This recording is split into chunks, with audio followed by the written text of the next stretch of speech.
A galaxy cluster from the early universe.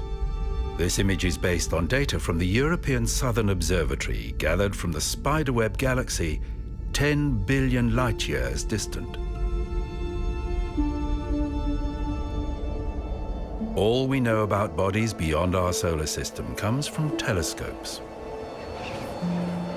They observe in a range of wavelengths. They're usually located at high altitudes, with some orbiting beyond the atmosphere. Without telescopes, our knowledge of deep space would be negligible.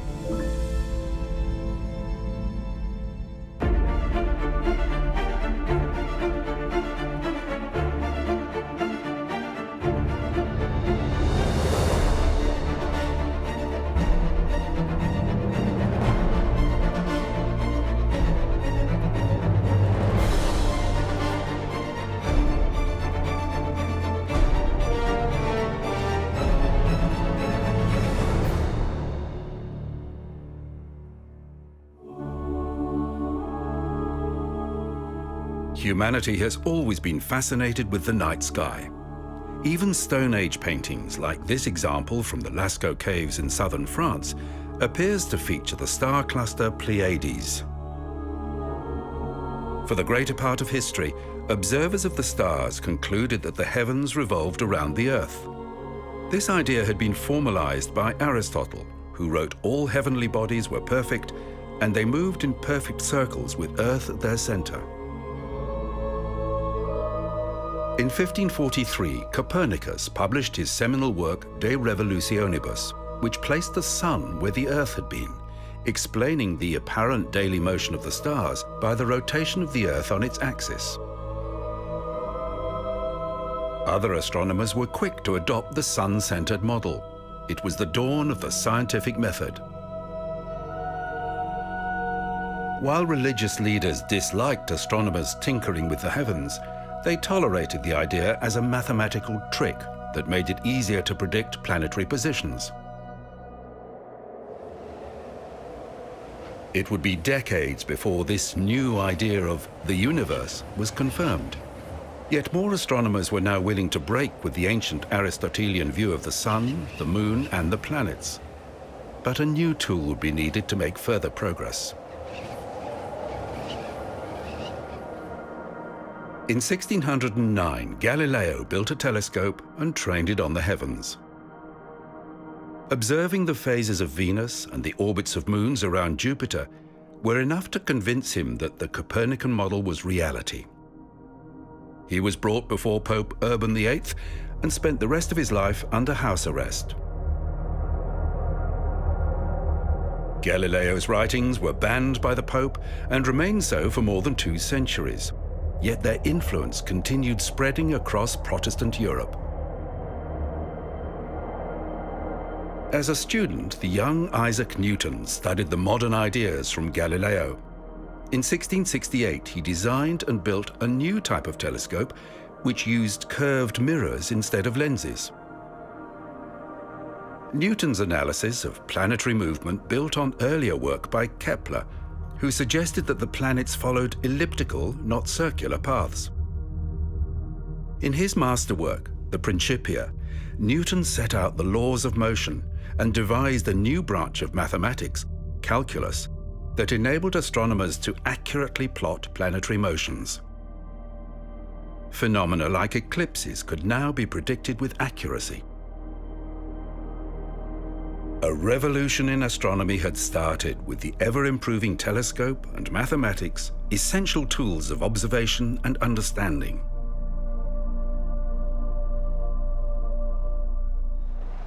To this day, astronomical telescopes still follow Newton's basic design.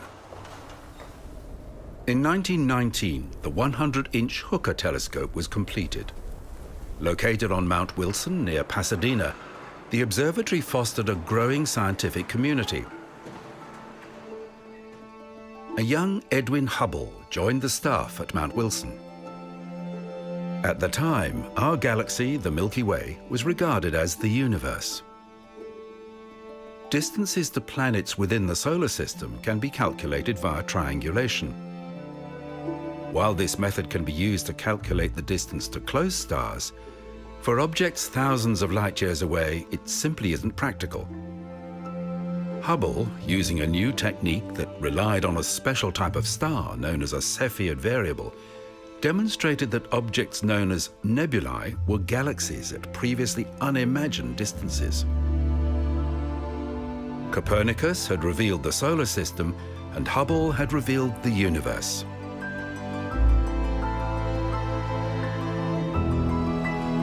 And there was another strange observation. The universe was expanding. In 1948, the Hale 200-inch telescope on Mount Palomar was completed.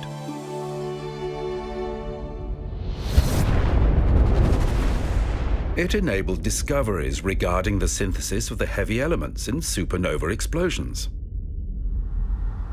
Quasars, discovered by radio astronomers, were first seen in visible light at Palomar. Today, we know them as active galactic nuclei, vast clouds of hydrogen spiraling into a black hole. The Hale telescope has been refurbished several times, and it still makes a valuable scientific contribution, but its giant 200-inch mirror is close to the effective limit for this type of instrument. Larger, heavier pieces of glass would sag and distort as they were maneuvered. At the end of World War II, both the Soviet Union and the United States were experimenting with captured German V-2 rockets. For young astrophysicist Lyman Spitzer, this presented new possibilities. Designed as a ballistic missile, the V-2 carried a 1-ton warhead, and it briefly passed above the atmosphere.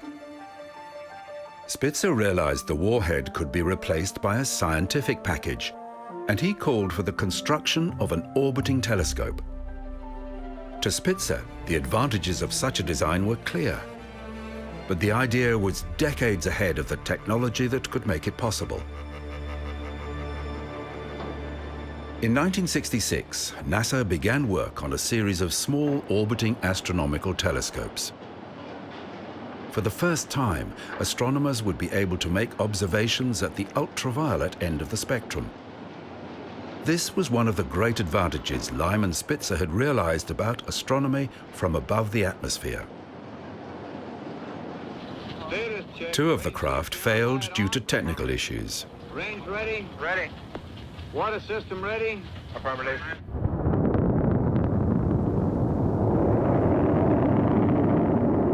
Significantly, the fourth and final in the series launched in 1973, 500 years after the birth of Copernicus. It was named in honor of the Polish astronomer. The Copernicus Space Telescope discovered several long-period pulsars, and it confirmed that the vast clouds of interstellar hydrogen were molecular in form.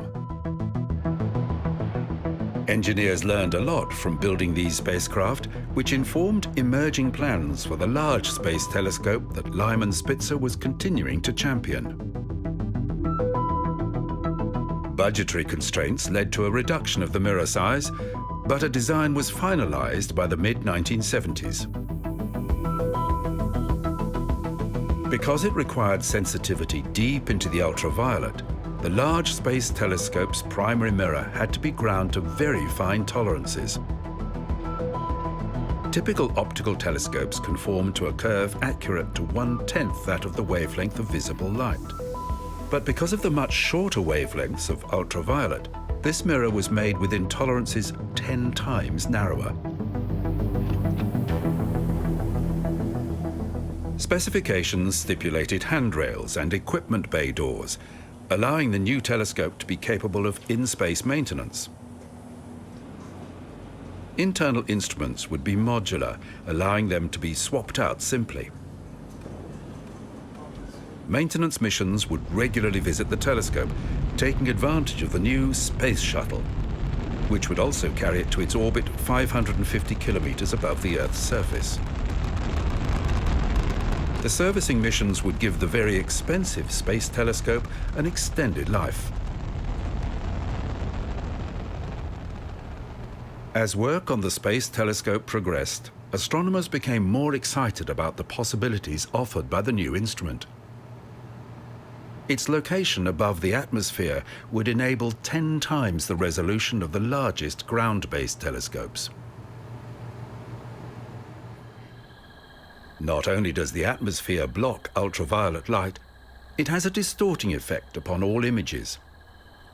Twinkling stars in the night sky are direct evidence of this distortion.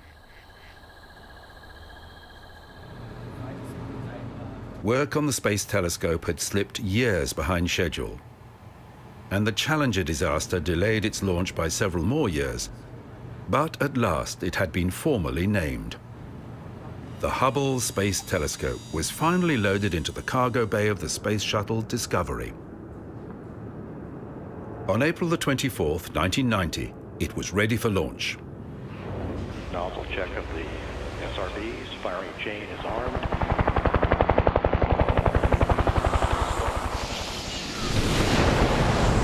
T-minus 6, 5, 4, 3, 2, 1. And liftoff of the Space Shuttle Discovery with the Hubble Space Telescope, our window on the universe.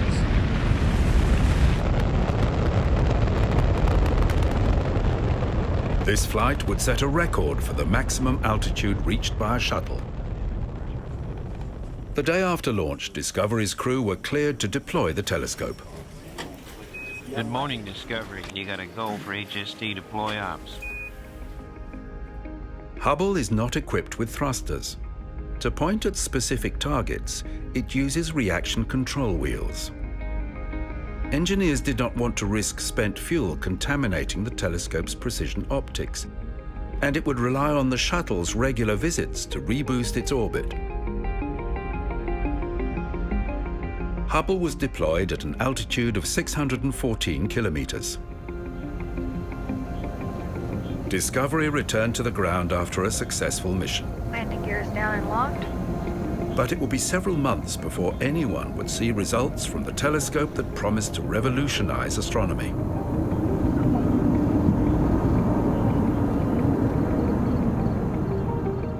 At the Goddard Space Telescope Operations Center, technicians began a slow and painstaking activation sequence of the Hubble. The first images were disappointing. They lacked the clarity expected of a large aperture telescope above the atmosphere. David Lacrone was Hubble's senior scientist. It just turned out that there had been a manufacturing error that had left the primary mirror at Hubble, had left it too flat. They took off too much glass. So by just a fraction of the width of a human hair, actually. The press wrote off Hubble as space junk, and NASA's reputation suffered.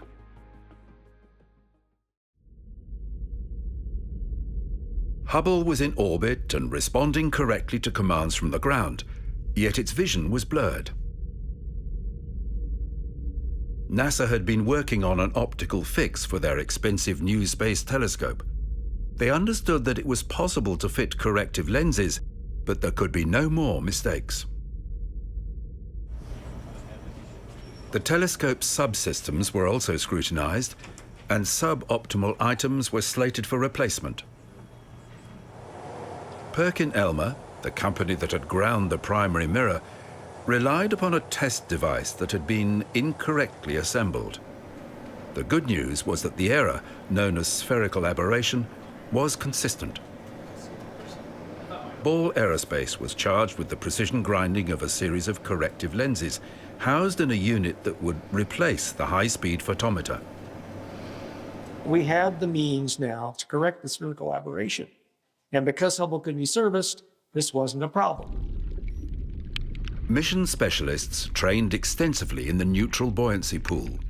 In addition to the optics, gyroscopes would be swapped out, and the solar panels, which had been sending vibrations through the telescope, would also be exchanged. T-minus 15 seconds. In December 1993, the repair mission was ready to go. And we have a go for main engine start. 5, 4, 3, 2, 1. And we have liftoff. Liftoff of the Space Shuttle Endeavour on an ambitious mission to service the Hubble Space Telescope. It was not until the third day of the mission that Endeavour caught up with Hubble. Just east of Australia, mission specialist Claude Nicollier used the robotic arm to position the telescope in the payload bay. NASA understood the extent and complexity of the work needed for this mission, so 4 astronauts, working in 2 teams, had been assigned for the various refurbishment tasks. During the next 5 days and 5 marathon spacewalks, the mission specialists fitted the telescope's new components, stowing the old parts for return to Earth. While they worked, technicians at the Space Telescope Operations Center monitored Hubble's behavior. As problems arose, they were methodically worked through. A damaged solar panel could not be folded and stowed, so it was discarded to burn up in the atmosphere. The science team who would use Hubble were happy with the way the work had progressed. But it would still be several weeks before the success of the repairs could be confirmed. Right now, it's looking very, very good that we've accomplished all we needed to accomplish for the optical correction of HST. And that's good news for astronomy. And it's good news for NASA to get over this little episode in our history. Early in 1994, they finally got to see pictures.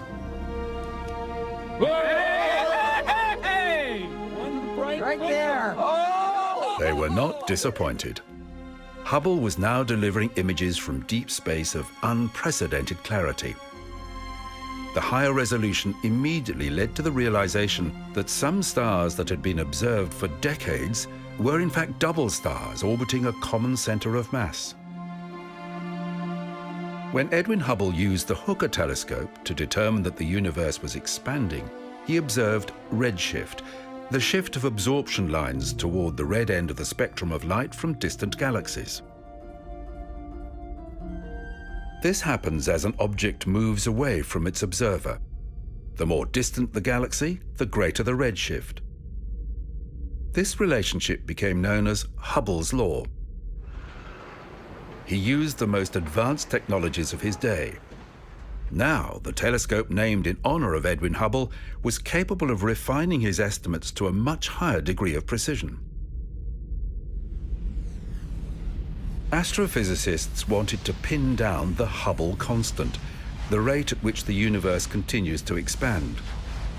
One theory suggested that the attractive force of gravity would be slowing down the expansion, and several groups thought they had a way of finding out.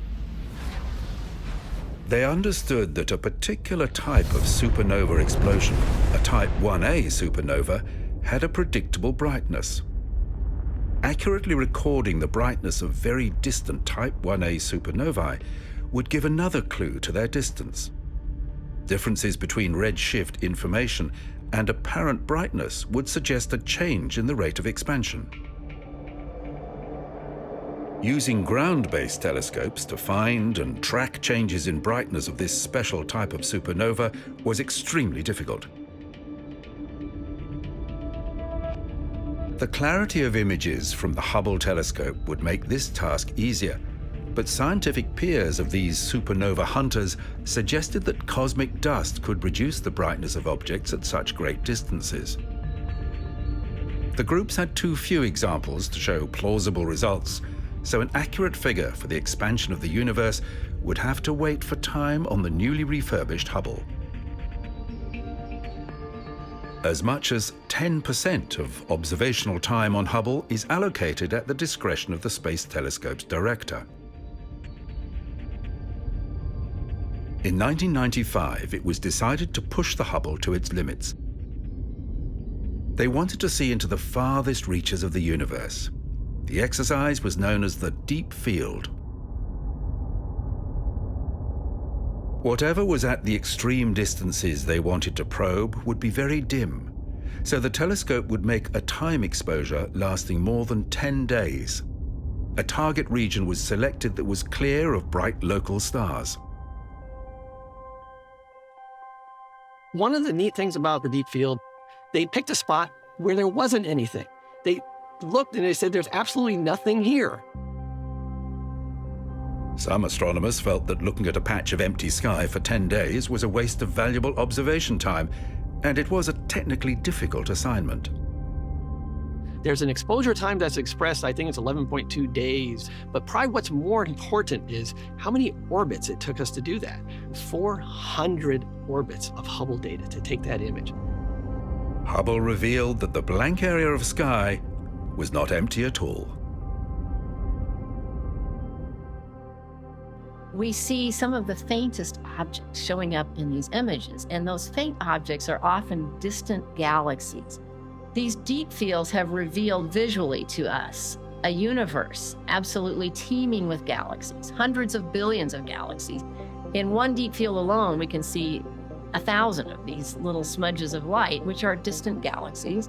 By doing that, we can compare galaxies that are shining to us from billions of light years away with galaxies closer to us, or even to our own Milky Way, and see if they're similar or different.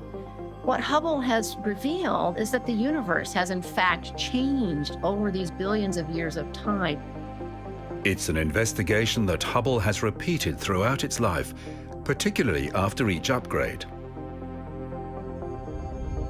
To repeatedly find the exact area in the sky for the multiple exposures required for the deep field investigations, Hubble's fine guidance system can point the telescope with an accuracy better than 2 millionths of 1 degree.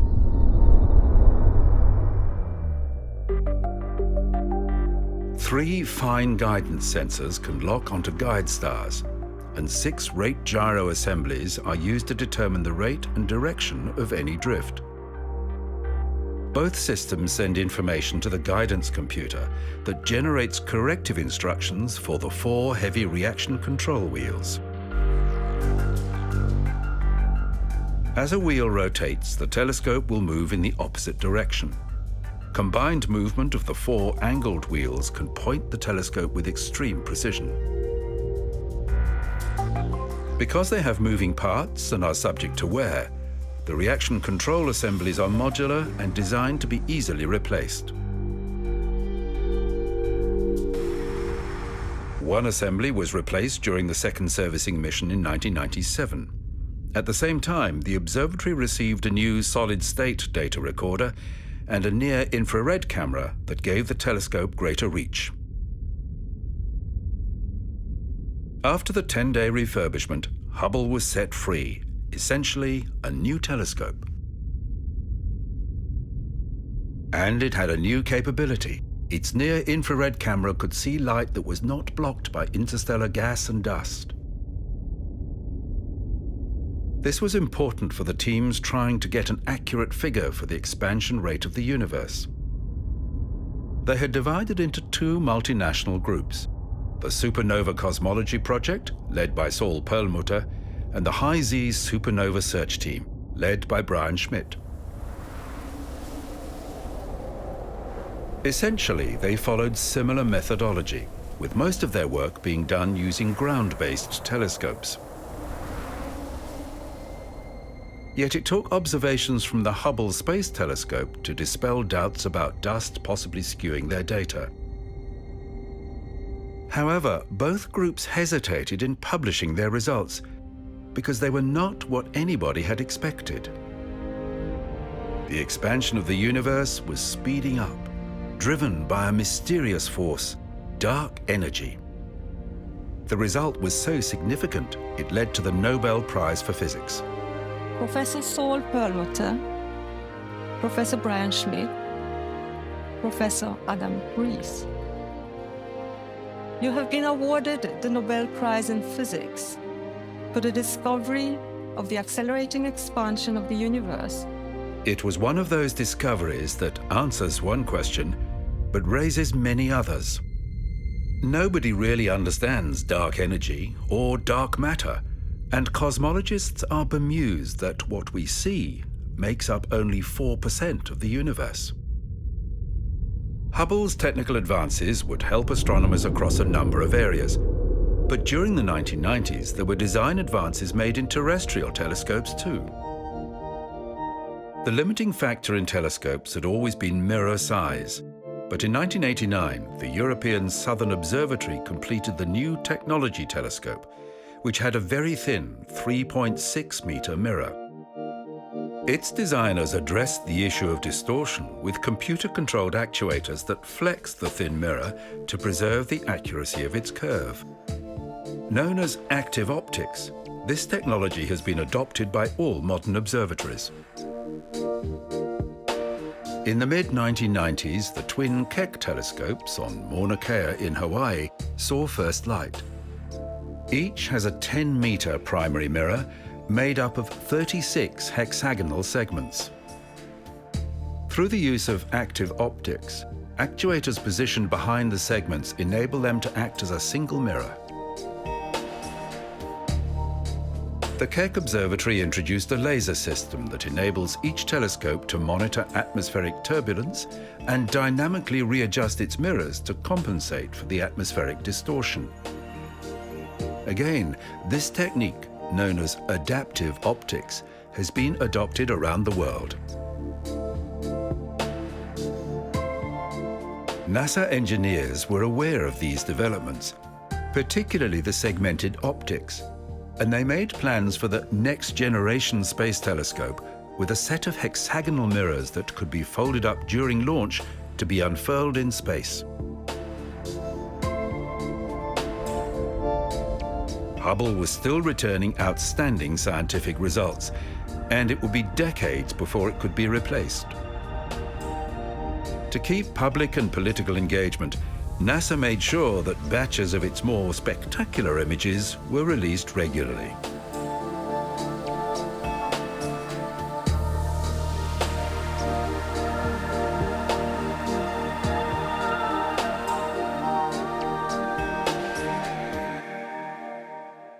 Here at the minus V2 side of the Hubble Space Telescope. Of course, NASA was planning to make a third upgrade mission to Hubble in mid-2000. A meticulous plan had been established, and work routines were being practiced when, in April 1999, the third of Hubble's 6 gyroscopes died.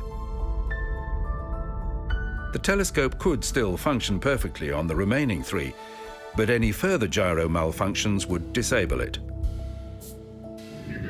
NASA split the servicing mission into 2 parts, scheduling Part A for November 1999, when they would replace all the gyros. As Discovery's launch neared, a 4th gyro died, and Hubble went into safe mode. It could not operate until the repair mission had been completed. Problems with wiring, with an engine and a misshapen fuel line, as well as weather issues, all contributed to 9 postponements of Discovery's servicing mission. 3, 2, 1. Ignition and liftoff. Discovery now on its way to service NASA's Hubble Space Telescope. Late in December 1999, Discovery launched successfully. After 30 orbits, the shuttle caught up with the Space Telescope and positioned it in a support cradle at the rear of the cargo bay. Mission specialists replaced Hubble's 3 rate sensor units. Each of these contained 2 gyroscopes.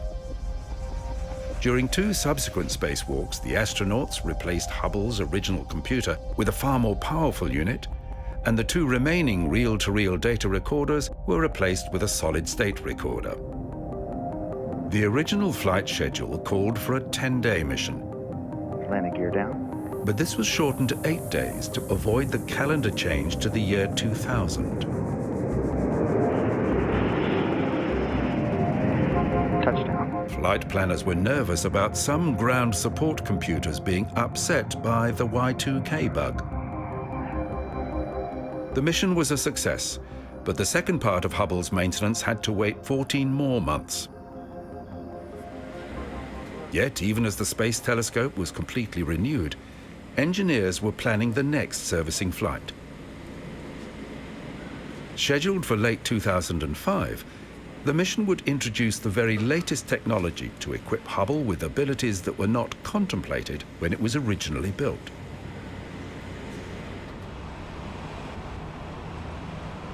In 2003, a new space telescope was being prepared for launch. While its 85-centimeter mirror was much smaller than Hubble's, it was sensitive deep into the infrared end of the spectrum. There had been 2 previous infrared space telescopes, but they had very limited time in space, and infrared detectors had advanced dramatically since these earlier missions. Till launch, it was known as CERTIF.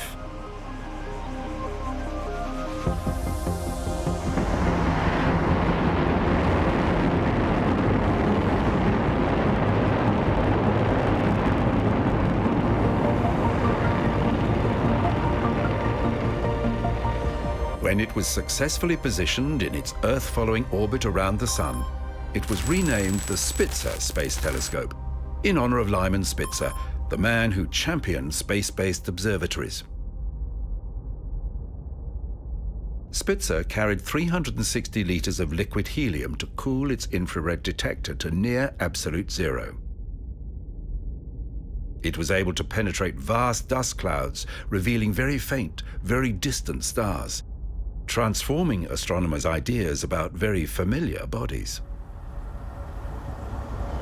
Soon, astronomers from the University of Texas at Austin used Spitzer to locate a faint glow in a cloud of gas and dust. It's thought to be a young star in its earliest stages of development.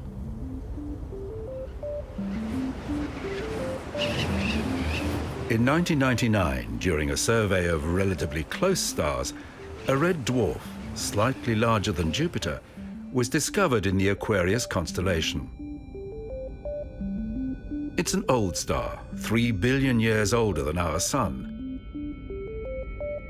It was given the name 2MASS J230629228-0502285.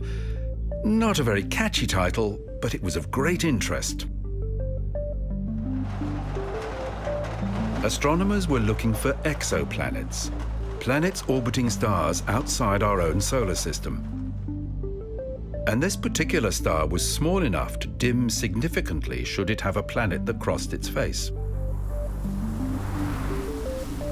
A remotely controlled telescope, part of the European Southern Observatory, was built to look for exoplanets. By monitoring the brightness of a star, it could infer the presence of an orbiting planet. The telescope is known as TRAPPIST-South, a contraction of Transiting Planets and Planetesimal Small Telescope. When it examined the red dwarf, variations in the light suggested there were 2 planets around the star. Thankfully, it was renamed TRAPPIST-1 after the observatory, and telescopes around the world were turned to TRAPPIST-1. Spitzer's sensitivity in the infrared made it ideal for this type of search, although its designers had no idea this could be one of its uses. Soon, Spitzer discovered 5 more planets orbiting in the TRAPPIST system, and scientists became very excited. Most of the planets were similar to Earth in size. Ultimately, Hubble was focused on the TRAPPIST system to examine the planet's atmospheres. This was the first time spectrographic analysis of an exoplanet had ever been made. Results suggested that the type of heavy, hydrogen-rich atmosphere found on the giant gas planets was not present. More evidence that at least some of the TRAPPIST planets had a rocky surface, like the Earth. It is now thought that most stars have some form of planetary system, and the search for exoplanets is a growing branch of astronomy.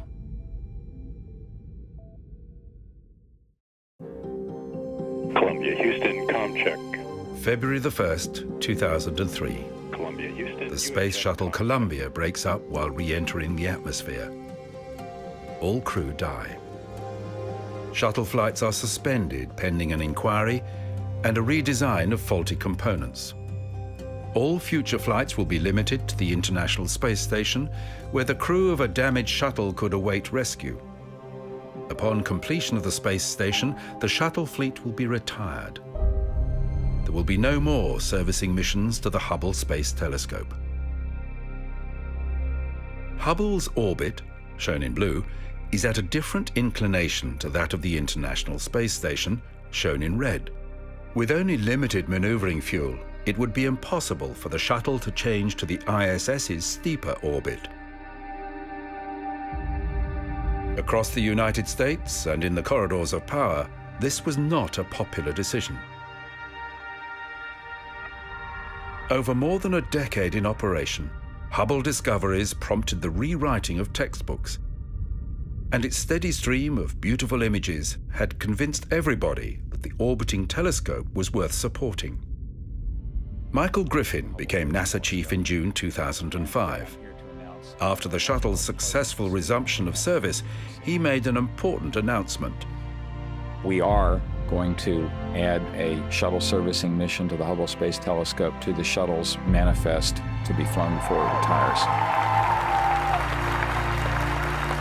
It was a popular decision, but mission planners had no time to waste. Even though the servicing mission would not fly for another 2.5 years, replacement parts had to be built, the procedures had to be devised, and the crew had to be thoroughly trained. A new, more powerful camera and a new UV spectrograph would be installed. The Space Telescope imaging spectrograph had failed, and its power supply would be repaired in space. Nothing like this had previously been attempted, and a new suite of tools was designed for the task. For each hour spent performing a particular task in space, at least 10 hours were spent in the neutral buoyancy pool rehearsing. Everyone understood that this was the last time Hubble would be serviced, so all measures were taken to extend the telescope's useful life as much as possible.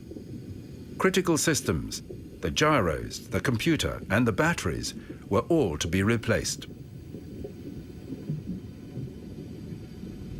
In 2007, things became more complicated. The advanced camera for surveys went black. Its power supply had also failed. It was Hubble's most frequently used instrument. Without it, the telescope was half blind. The 11th of May, 2009. T-minus 10, 9, 8, 7, 6, 4, 3, 2, 1, and liftoff of Space Shuttle Atlantis. Final visit to enhance the vision of Hubble into the deepest grandeur of our universe. It was fitting that the final servicing mission to Hubble should be the most ambitious.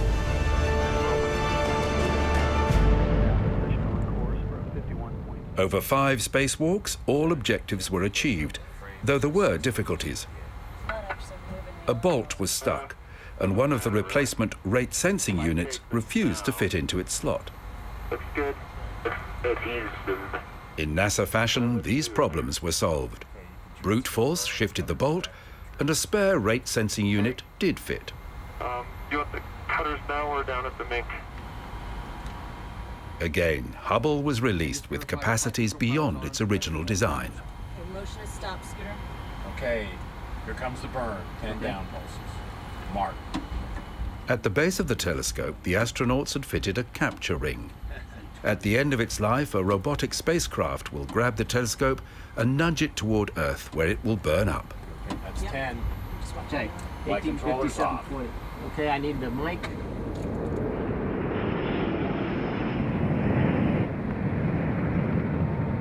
There could be no more servicing missions because soon there would be no more space shuttles.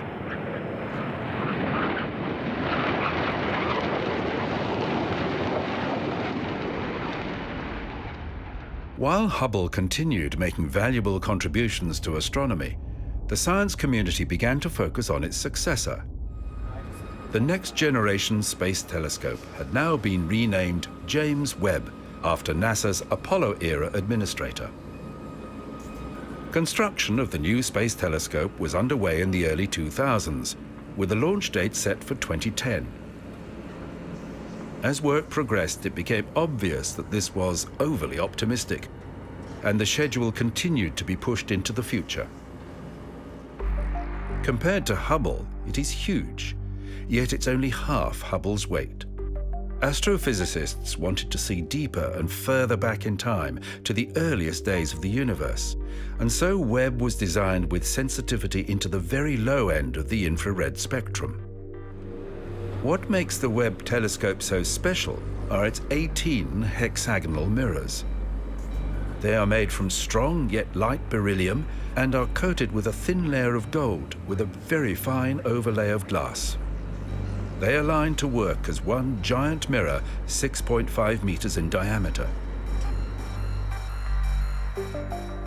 To observe in the mid-infrared, Webb is kept at temperatures below 50 degrees Kelvin, that's around minus 223 degrees Celsius. To help achieve this, most of the telescope is shielded from the sun by 5 layers of kapton. The telescope's mid-infrared detector, known as MIRI, must not exceed 6 degrees Kelvin and is refrigerated by a helium gas cooler.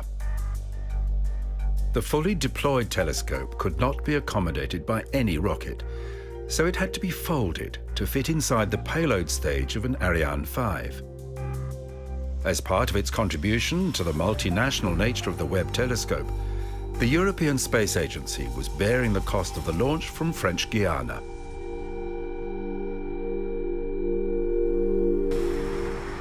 However, before it could be launched, it had to undergo a range of tests. Its size meant that it could not be tested as a whole unit. Components were tested separately. What we're going to do now is shake it, blast sound at it, heat it, cool it, and make sure that everything is working exactly like it should. The telescope had to be optically tested in a vacuum at the low temperatures needed for its operation in space. During the 1960s, NASA had built Chamber A for work on the Apollo program. It is the largest vacuum chamber in the world, and it had been extensively modified for its work with Webb. It was thoroughly cleaned, and a helium shroud was installed to achieve the extremely low temperatures. After the door was sealed, it took close to a week to evacuate the chamber and a further 30 days to bring everything inside down to 40 degrees Kelvin. Chamber A had been fitted with optical test equipment so engineers could align individual segments to perform as a single mirror. They also validated the functioning of Webb's 4 instruments.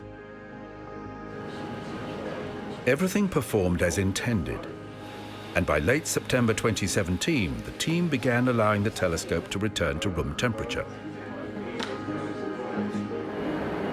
After 93 days, the door was reopened, and the telescope element began preparation for its next test. In California, the sun shield was tested and retested. Critics said there were too many single failure points in the Webb telescope, and the sun shield was an especially worrying system, with 5 layers of fragile kapton that had to unfold flawlessly. In August 2019, all pieces of the James Webb Space Telescope finally came together, 12 years behind schedule.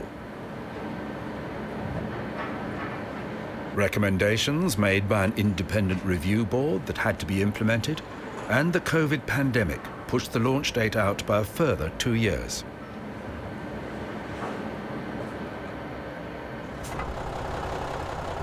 In September 2021, the telescope was trucked through the late-night streets of Los Angeles. NASA had given no notification about this move because it felt such an expensive cargo might attract the wrong type of attention. Webb, in its air-conditioned container, with the truck that hauled it, was loaded into a French ship for its journey to the launch site.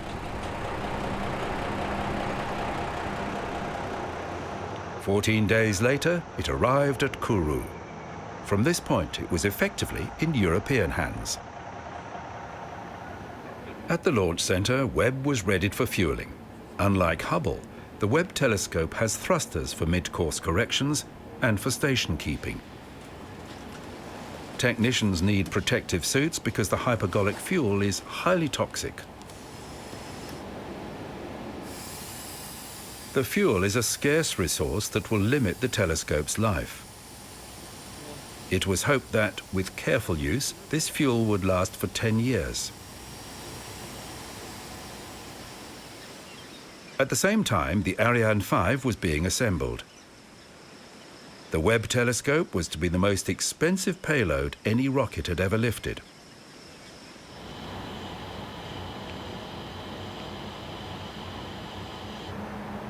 The last piece to join the stack was Webb itself. This Ariane 5 had been customized for the JWST's unique needs.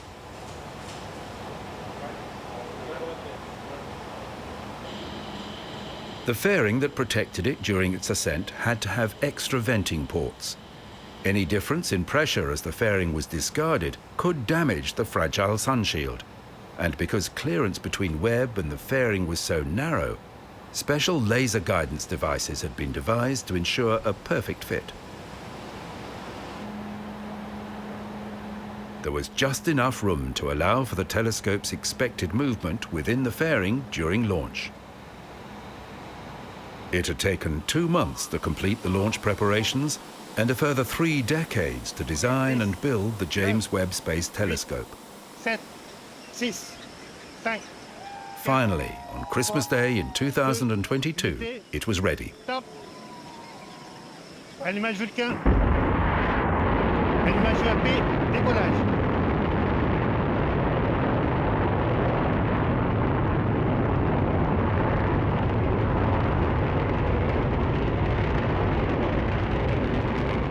A launcher is programmed to send its spacecraft accurately on the specified trajectory, but this does not always happen with precision.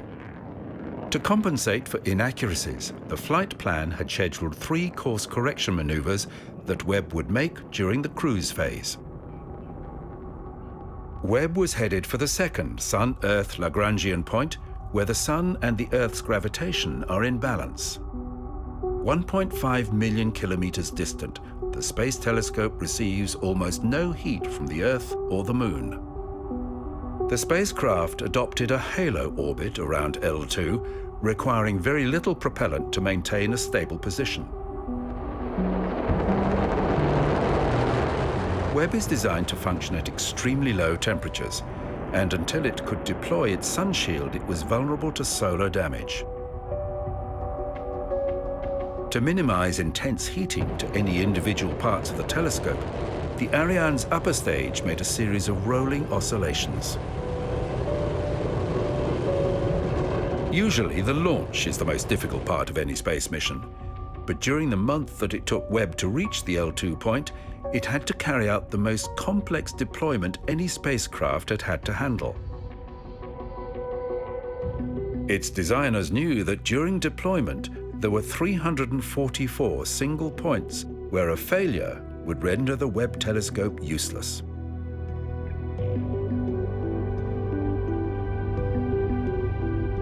The solar panel, and soon after the high-gain antenna, were the first to unfold.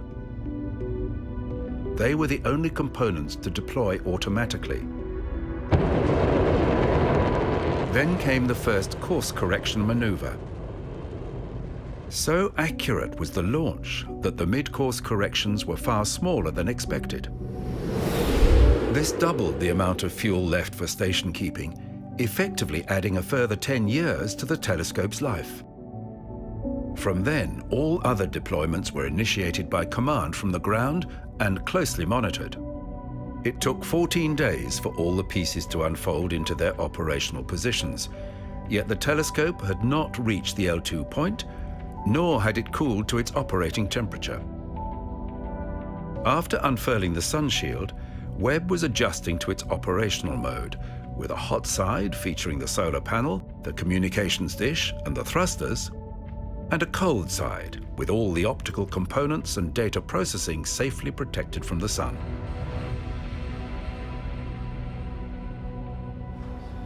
After cooling, the slow process of precisely aligning the mirrors began.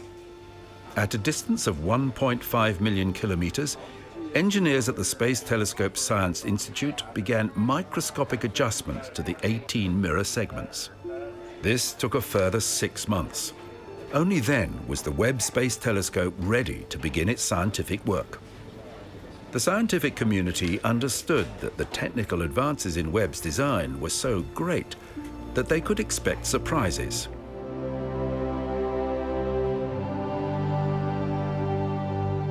Familiar bodies were revealed in a completely new way. While Hubble was a breakthrough for astronomy, it made astrophysicists realize that to see the most distant galaxies required superior ability in the low end of the spectrum. In ways that were previously not possible, the James Webb Space Telescope has begun investigating the earliest galaxies in the universe, the formation of stars, and even planets in our close neighborhood. And it's already delivered surprises. When the JWST made its first deep field survey, it identified the oldest galaxy yet observed, seen as it was when the universe was just 3% of its current age. Webb is expected to continue in active service for around 25 years. And already information gathered by the telescope has scientists rethinking ideas about the universe.